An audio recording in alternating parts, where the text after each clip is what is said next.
We're just those types of people, no matter how spooky, count us in. That's what an adventure is all about. I'm looking around, I'm shining my light into the woods. What happened next is not what I was expecting. I definitely didn't expect some creepy wailing screaming to come out of the woods.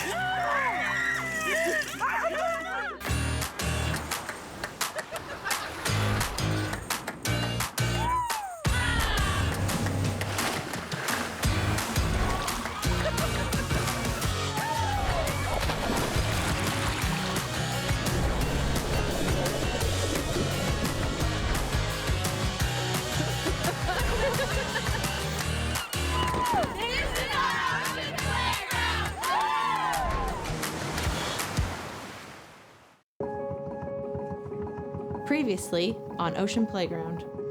We did the first ever Witches Paddle in the Northwest Arm this year.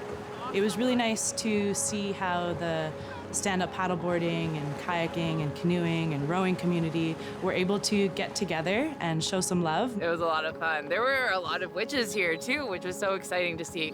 So Captain David pulled up to us while we were paddling across the Northwest Arm, and he asked us if we'd like to travel to McNabs Island with him on his boat. He's telling us about this tour that he does on McNabs Island, and he brings out guests and he tells ghost stories. We were all ready to jump into that next adventure. I think there's a lot of history on McNabs Island, both above and below the water. I'm into it. I want to hear what Dave has to say.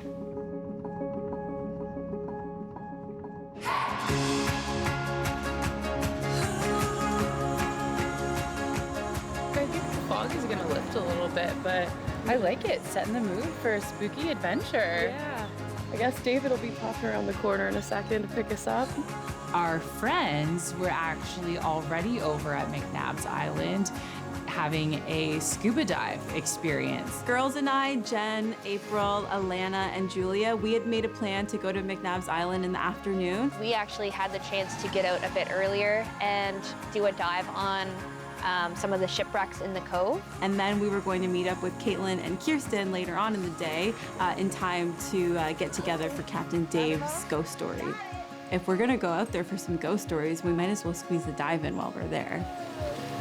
We got matching jackets. Perfect. When he came with the invitation to join him on McNabs Island, we're just those types of people, no matter how spooky, count us in. The more unknown, the unexpected, that's what an adventure is all about. There's some familiar faces. We're going to bump into them maybe a little later on the beach. So maybe join our parties, join our forces, and see what happens. Well, it's kind of nice. We have the whole of Bishop's Landing to ourselves. So I think I'll hop in and make yourselves comfortable.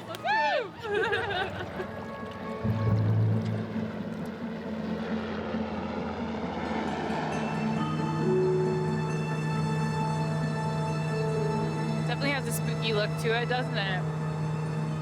Our other fellow witches were actually waiting for us at McNabs Island doing a dive, which is so cool. They're some of the bravest girls I've ever met, and it lights them up. It's their total passion, and so we were really excited to meet up with them.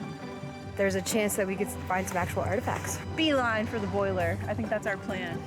And some really old stuff. I'm looking forward to seeing what's down there. I mean, I've never been here, so exploring a new location anytime is a lot of fun. I think all of our minds are kind of like already filled with a little bit of mystery. We were so excited to be in the water. The water looked very clear, so we were able to actually just do a giant stride jump right into the water from the wharf.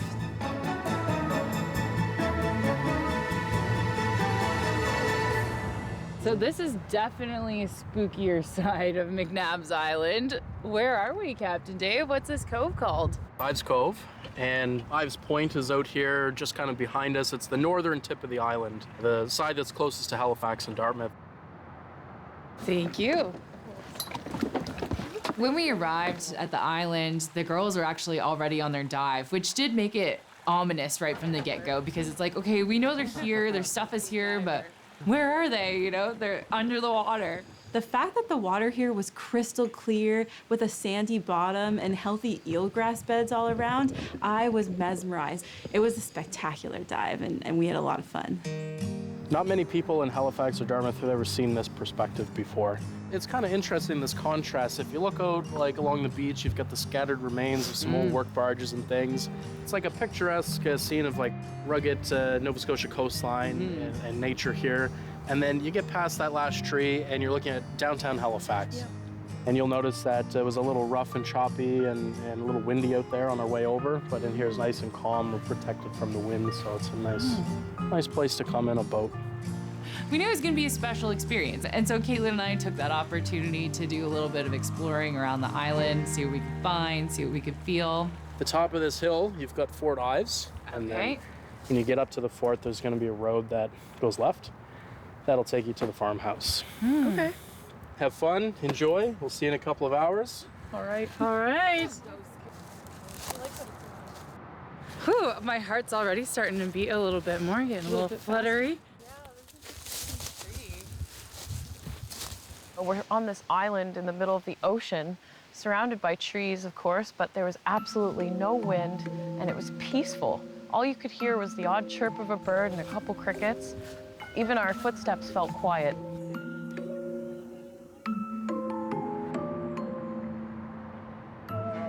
Very still air, too. It's a little bit eerie. So as I was exploring with Caitlin, we went up, and the first stop was to check out Fort Ives. It's always interesting to visit these sort of ruins of the past because you always try to imagine, what happened there. And it kind of gives you this sort of feeling of, wow, like we're so impermanent. Should we check it out? Yeah, let's do it. You want to just like kind of peek through the window? Yeah. And it just has this eerie feel to it because here's this structure that was just left behind. It just really makes you feel kind of almost on the end of spooky, but on the end of, wow, I appreciate that I'm here now, witnessing this before it's all gone. Hello, hello. It's a cool structure of it too. It's a little bit domed. It would be cool.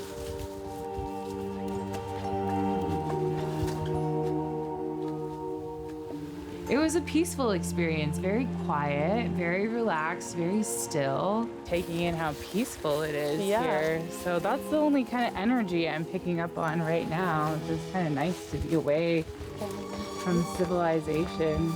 Exploring the battery, there was a lot of old cannons that were there. It was nice to see them because they're starting to rot away. The rust from all the salt water and the rain and storms hitting them. It just gave me perspective of how big of an operation this military base had going on, protecting the Halifax harbor. It was just strange that there was no wind that day. It was almost eerily peaceful, and you can hear echoes a little bit when you speak. And it wasn't necessarily spooky, but it was definitely the kind of place that after dark would definitely feel scary. Should we sneak away during the ghost stories and come back up here for the full moon? Seems like the spot.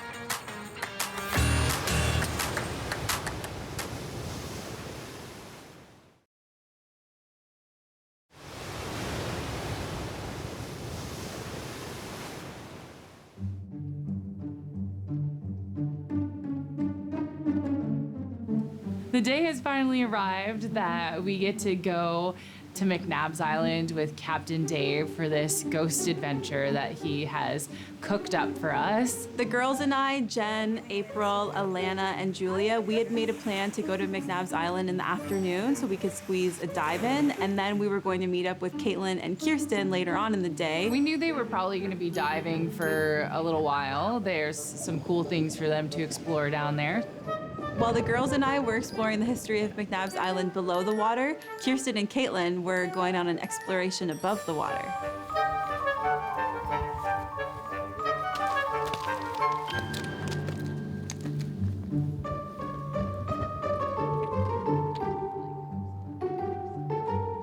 I don't know, something interesting about this place. It's the stillness in the air and the lack of nature sounds. Yeah. There's not a whole lot going on in this little area.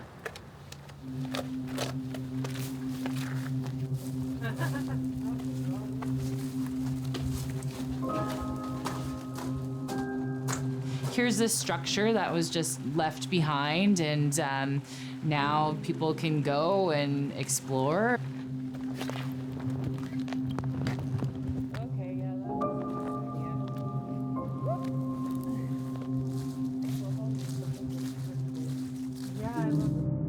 was really cool getting to check out these abandoned homes that, you know, people once lived in, and they're now all boarded up, and you just wonder about the families and, you know, the things, just how they live their lives on this secluded island that's, you know, 20 minutes out from the city. Oh, gosh.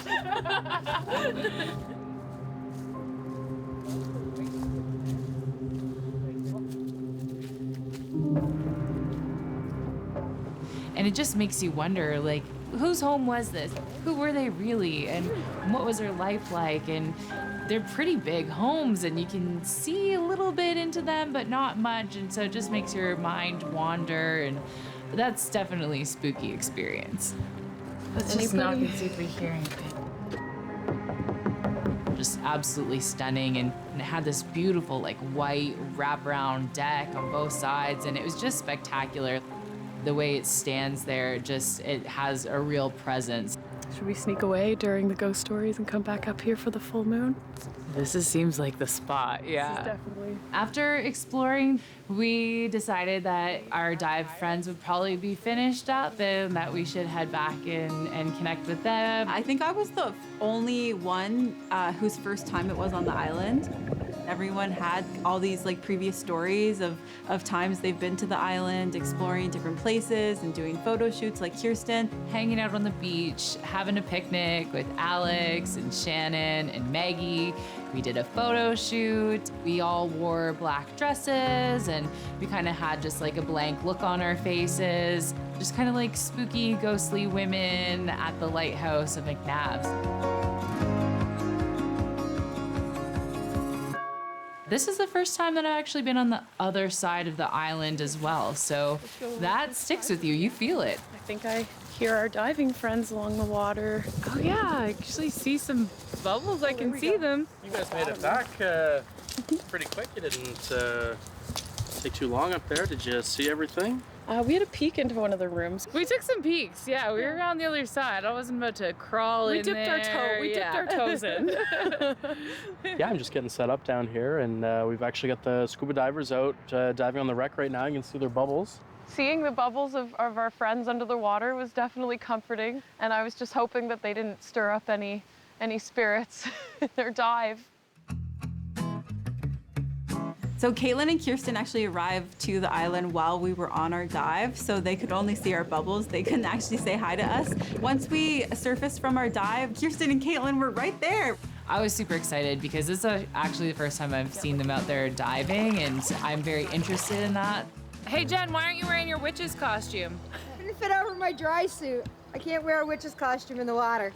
Jen came back with like a big bag of treasures, and you know, she was lugging it around. She's like, this is really heavy. And I found this, which comes with this.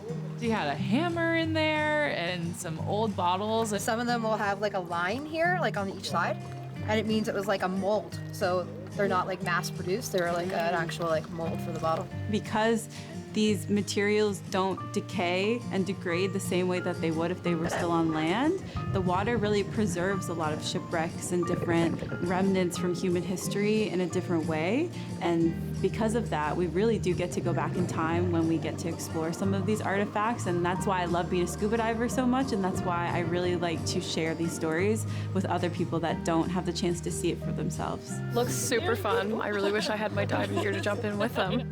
I could even see it on Caitlin's face that it made her want to get back in the water and go scuba diving again, because she is also a certified scuba diver. I think I'd really like to explore the different underwater landscape of Nova Scotia compared to the Caribbean, where I've previously dived. That boiler intrigues me.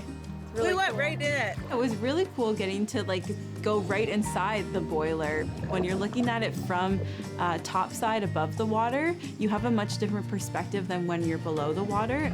You can really get a better appreciation for how big these objects are, and that boiler was super, super cool to explore. So right where the boiler is, if you go like over this way a little bit to the right, there's like tons and tons of boards like all in a line. And then some of them go vertical. It was really cool. It was like the bottom of an actual ship, and you could see where it would like curve and things like that. It was really cool. And of course, we got to explore some of the barges that were underwater. It really showed you like the history of McNabs Island, that people have been using this island for hundreds and hundreds of years. But yeah, like out in the bay, there's so many eelgrass beds. It's really important habitat for like fish nurseries and stuff. And to me, I just got so excited seeing that there was this vibrant, healthy marine ecosystem like right next door to like downtown Halifax. We really sometimes take it for granted living right next to the ocean, but there's so much to explore and so much beauty. As fun as the dive was, we were really looking forward to what came after the dive, and that was getting to finally hear these ghost stories that Captain Dave had been alluding to for a long time. No matter the time of the year or the energy or the vibe, there is this feeling on McNabs Island of like, oh, there were people here before that maybe didn't get the opportunity to leave. You feel it the moment that you set foot on McNabs.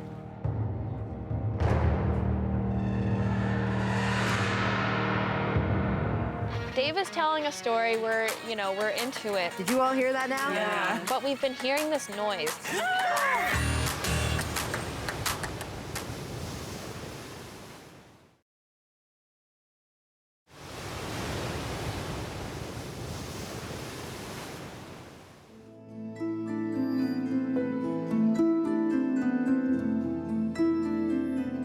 After we had done the dive, the rest of the ladies, so Caitlin and Kirsten, actually met up with us. So we had quite the group for the ghost stories. If anyone's gonna stir up some chaos on McNabs Island, it's this crew. All the friends that were there for the witch's paddle were there to gather around the campfire for some ghost stories, including April. And she was a perfect addition because she is not afraid. It's been a spooky day, so I'm ready for a spooky story. I thought we came here for ghost stories, not a paranormal investigation. I don't know whose idea it was, but someone decided that we should go around and explore and see what it feels like at night. I'm walking into the woods in the dark. This is how a horror movie starts. Being by the ocean makes you feel calm and tranquil, and that's what I'm craving right now. I was feeling pretty uneasy about going back after dark. We got to the top of the hill and we started exploring the batteries. April was brave enough to go inside the tunnels. She wants to be a hero right now. And she said she could hear that she described as a growl. Did you hear that? No! What have we gotten ourselves into? I thought I heard it. I wasn't super excited about it, to be honest. In the very back corner, there's a little hole, and you have to crawl through it, and then it opens up into this tunnel. It turned into a little bit of a paranormal investigation. We had a K2 meter from Captain Dave. And it goes from green to red. As you take it and you walk around, it will go crazy if there's like a spirit or something around or feel some certain type of energy. I've never seen this side of April before. Who knew? Yeah, you have to bring out that little bit of bravery from the inside and go explore and see what's out there. It's adrenaline, it's fun, it's exciting. Someone's got to do it. So we had our little adventure in the dark. We made it out alive. We lived through it. Then it was time to kind of get cozy by the campfire and see what kind of ghosts Dave was going to stir up with his stories. Well, everybody take a seat. There's a blankie over there. I see we've all got some spooky cups. Would anybody like to fill them with hot chocolate? That's good, thank you. Well, I told myself that I wouldn't be the one getting scared. Can I know there's... Yeah. The sugar is really important. You guys are too bad. Yeah, cheers, or cheers. Just like a show of hands, who maybe has experienced something in their life that was unexplainable?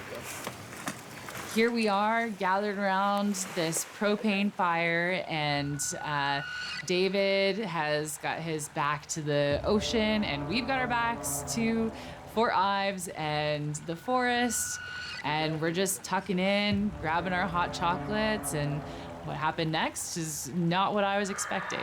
Do you guys keep hearing that squealing coming from up there? Because I'm like, I had to move my earmuff so I could actually listen, and I keep hearing it. I think it's coyotes. I heard it too. Yeah. I could hear it faintly when she first said it, and I almost didn't want to. It sounded like a cat or some sort of animal. And on the other side of the island was actually the site with a quarantine village. So in the 1880s, a ship coming from Ireland, destined for New York, and they actually were forced to stop here in Halifax on their way. Dave is telling a story. We're into it. Did you all hear that now? Yeah. Cool, That dude. sounded way more like a whine, yeah. This is what I've been hearing the whole time.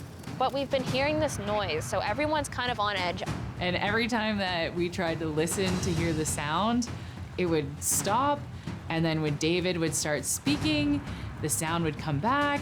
And they came into the harbor, and they signaled to the harbor authorities they had sickness on board. So they told them to go to an anchor and wait for further instruction. The further instruction was to ferry their passengers by lifeboat into McNabs Island, and they would send out some medical professionals of the day.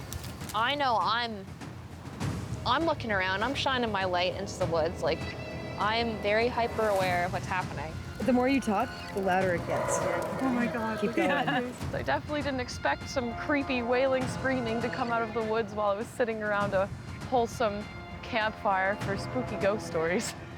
The ship had about 1,100 passengers on board, and of the 1,100, somewhere between 250 and 300 actually did pass away and are all buried, the majority on McNabs Island. I hear like this noise and it's happening. Sounds like it's coming from back there. Yeah, like from back there, and it's like. That one was really loud. That was. Like there was 3 of them way louder while you were talking. And eventually, it was getting louder and louder. Just happened. It almost sounds like not quite like a girl's scream. It's like a cross between It's like a cross between a girl and a coyote. First and foremost, we're on an island, it's uninhabited. We're totally by ourselves. Kind of. No, that's the same sound I've been hearing the whole time. That was loud. In the moment you're scared, your heart is racing, and you're thinking, why are we doing this? You know, this is what they tell you not to do, or what you're saying to the TV screen when you're watching scary movies. I think I'm gonna relocate. I don't like that my back is It sounded like a cat or some sort of animal, like a baby wailing. but it didn't at the same time. From what I recall, it all happened really quickly, but I saw Dave's eyes dart straight past me, go super wide. Dave thought he saw something.